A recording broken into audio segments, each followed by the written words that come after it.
Tre giovani siciliani, Paolo Capasso, Antonella Barbera e Fabio Leone, hanno inviato un cannolo alla ricotta nello spazio. Proprio così, l'hanno spedito dritto ai confini della stratosfera, con un pallone sonda riempito di gas elio. Il cannolo è stato realizzato in fimo, precisano i tre giovani, e aveva anche una ciliegina sopra. La nave spaziale, costruita con materiali riciclati, è stata chiamata naturalmente Cannolo Transporter. Il pallone è decollato a Rocca di Cerere, nell'Ennese, il giorno 2 del mese di febbraio alle 8:20 del mattino, dopo aver ottenuto l'autorizzazione dell'ENAC, l'ENAV e il 41° stormo di Sigonella. Rocca di Cerere non è una base di lancio, ma luogo ameno e adatto.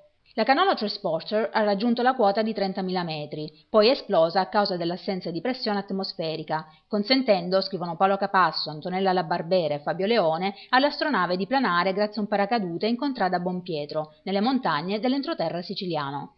La performance dei siciliani è stata raccontata da Rai News. Un esperimento perfettamente riuscito fra scienza e ironia, sottolineano i tre giovani, e hanno perfettamente ragione.